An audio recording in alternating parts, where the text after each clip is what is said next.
kids coming forward and talking about this and talking so bravely and so directly and saying things like, I'm just so glad to be next to my mom. I know she was scared and I just had to do what I had to do. Another little boy said, yeah, my teacher just jumped on top and held on to me and put me flat on the ground.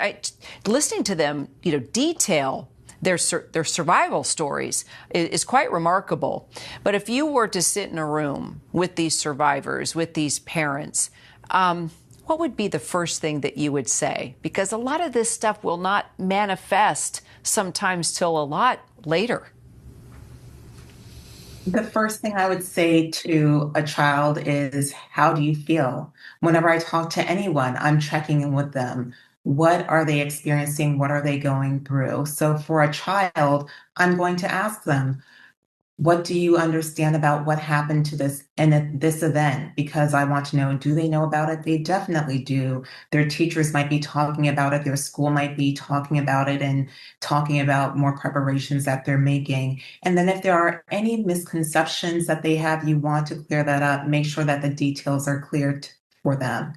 Then they might express some of their feelings, whether it be anxiety, fear, even going back to school. And as a parent, I would have that fear for my child too. And it's okay for you to express that to your child, what your concerns are. But we want to reassure our children that we are taking all the measures possible as a school system to ensure that they're safe. And some of those measures that are now routine for children are active shooter drills, are lockdown drills. That's very sad that they have to do that. But there are also other things. Some school districts are now restricting phones, but if you have it, that's something that you can have. And I also want to emphasize to children that there are adults in place that are there to help you, to protect you, whether they're safety officers, your teachers are there to help. But one thing that we should also tell children is, if you start to hear something about another classmate that is thinking about the Okay, I'm gonna cut through all the bullshit that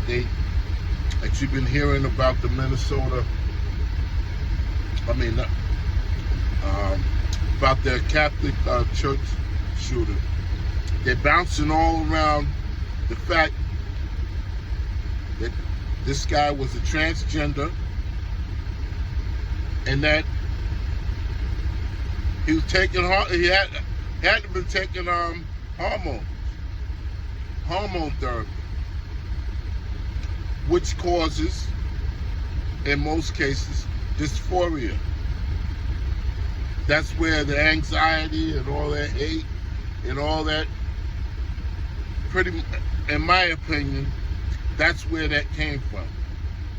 They're bouncing all around that, and I guess they're trying to save the transgender or save that community or something. But anybody that takes any medication that says might cause suicidal thoughts, they pretty much should be on the list of not really having to get, firearms, because it changes your when you change your hormones. Look it up, dysphoria. But I'm gonna show y'all a video of with the gay pride. They was talking about, we're coming after your children. We're coming after your children. That says it all right there. And they say they don't know where this come from. Start there.